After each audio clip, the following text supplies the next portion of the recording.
The screen of her phone lit up, casting a pale glow onto the bedroom ceiling. Jake turned his head on the pillow. 3:17 a.m. Beside him, Amy was asleep, her back turned, breathing slow and steady. He reached for his own phone. Maybe work, maybe a dumb text from a friend.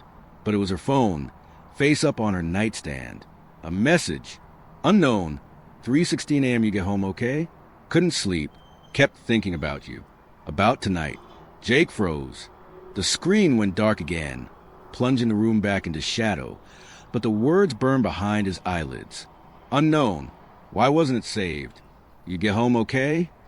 From where? Amy had gone to dinner with her college friends. Said she'd be late. She'd come home around midnight, smelling of wine and the expensive perfume he'd bought her for her birthday. About tonight. What about tonight? He pushed himself up slowly on one elbow. Amy didn't stir. Jake reached over, picked up her phone. She'd registered his fingerprint. For convenience, she'd said, in case she needed him to check something while she was driving. He pressed his thumb. The screen unlocked. Messages. He found the one labeled unknown. The history was empty. Just this one incoming message. The rest had been deleted. Jake got out of bed, careful not to let the springs creak. He walked into the living room, lit only by the dull orange streetlight through the blinds. He sat on the couch, the weight of his body sinking into the cushions. Amy's phone sat on his lap like a hot stone. Maybe a wrong number, he thought first. But you get home okay? And the name unknown, that was deliberate. He opened her call log. Empty. Too empty. He knew she sometimes called her mom or co-workers on her way home. Tonight, there were no calls after 6:30 p.m. None. He checked Instagram.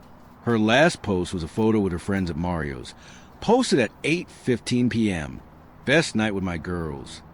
He zoomed in the reflection of the mirrored wall behind them. There were 4 chairs, 3 in the photo. Amy, Lisa, Kate. Who was the 4th? Or, had someone left early? Had she left early? He opened Google Maps, checked location history. Turned off, on purpose. She always left it on, for navigation, for convenience.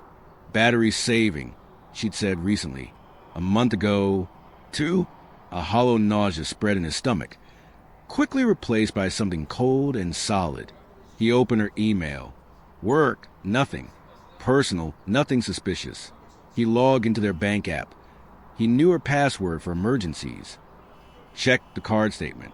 At 8:45 p.m. Mario's, $187.50. Normal for 3 people. Then at 11:05 p.m. Mobile, $38.70. Gas, on her way home. Logical, but for Mario's, home was a 20-minute drive. Why gas at 11:05? She'd gotten home around midnight. So after the gas station, she'd gone somewhere else. Where? The message. You get home okay? Meaning she'd been at someone's place.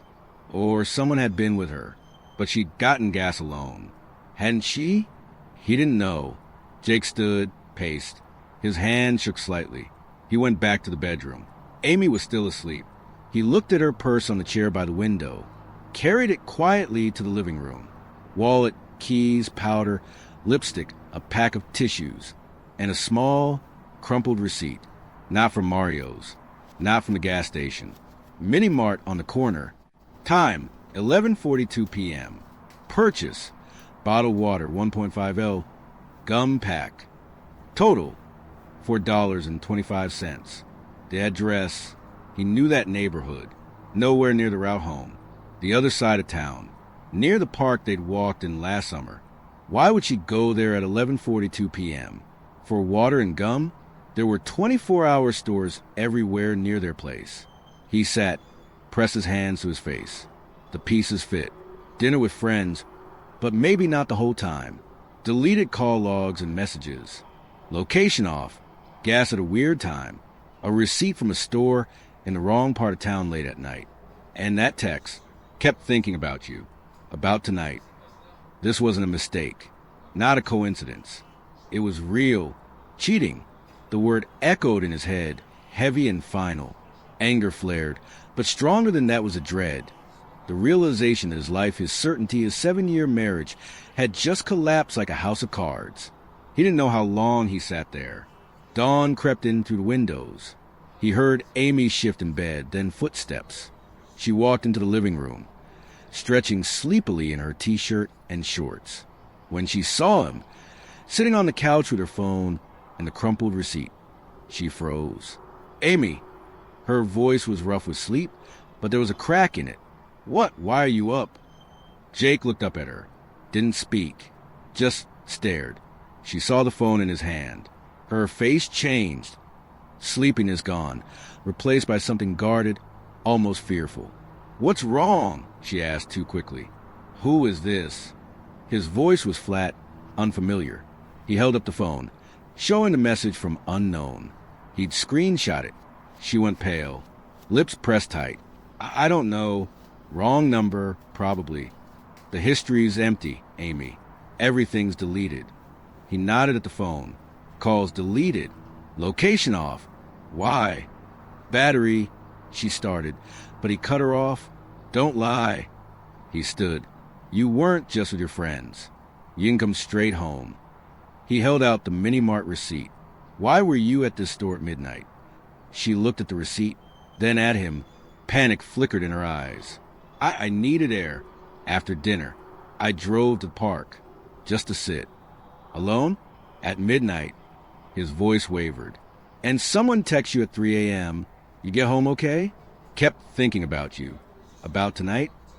"Is that how Kate texts you?" Amy took a step back. She wrapped her arms around herself. "Jake, please? It's not what you think." "Then what do I think, Amy? Tell me." He stepped toward her. "Who is he? A co-worker? Someone from before? Who?" She looked down. Silence. The air in the room thickened, suffocating. Only her quick, shallow breaths broke it. "How many times?" His voice cracked. "How many tonights have there been?" She looked up. Tears welled. Not sobbing, just tears, slow and steady. "Once," she whispered. "Just tonight. It was Mark." Mark, the co-worker. The one she'd mentioned offhand months ago. New in the department. Moved from the West Coast. Seems nice. Jake had seen his photos. Smiling, athletic. "Mark," Jake repeated, toneless. "So, good air in the park? Or was it not the park?" We sat in his car," she exhaled. "Near the store. I don't know how it happened. The wine. Stupid. You don't know?" A dry, humorless laugh. "Convenient. And the text? He was so worried you got home safe? Touching. She stopped. There were no excuses. Or she knew they were useless. "Where?" Jake snapped. "Exactly where?" "Parking lot? His place." "His car. By the lake. In the park." "Romantic." Jake's jaw tightened. Rage mixed with disgust, with exhaustion. "And now what? He's thinking about you? About next time?" "No." Her head jerked up. "No, Jake. I'm so sorry. It was a mistake. A huge, stupid mistake. I don't know what I was thinking. Didn't mean to." He shook his head. "You drove there. You got in his car. You did it, step by step. And you deleted everything. So you knew it was wrong. But you did it anyway." She said nothing, staring at the floor. Tears streaked her face, gleaming in the dim light. But Jake felt nothing. All he saw was her in that car with Mark. Her fingers deleting messages. Her lie about dinner. Trust shattered at his feet like glass. A long, awful silence. The sounds of the waking city filtered in. Cars, distant voices. A normal day starting. Just not theirs. "I'm leaving," Jake said quietly, firmly. He didn't yell. He didn't have the energy. Just emptiness and clarity. She looked up, tear-streaked. "Where?" "Please, don't go. Let's talk." "About what?" He met her eyes. "How it happened. What he said. What you felt. I don't need to know. I know enough. You cheated. You lied. It's over." "Jake." She reached for him, but he flinched back. "Don't." He walked past her to the bedroom, started shoving clothes into a duffel bag, boxers, shirts, jeans, toiletries, movements mechanical. Amy stood in the doorway, leaning against the frame, watching. She wasn't crying anymore, just lost. "Are you going to your parents?" she asked softly. "Motel. For a few days. Then I'll figure it out." He zipped the bag. "I need the office key. Forgot mine." She nodded silently, went to her purse in the living room, dug out her keys, handed him one. Their fingers didn't touch. "What about—" She didn't finish. "Work? Friends? The apartment? The dog?" All of it hung in the air, unanswerable. "We'll deal with it later," he said. "I can't right now. Don't call me." He grabbed the bag, walked past her to the front door, paused. "Tell Mark," he said, not looking at her, just at the doorknob.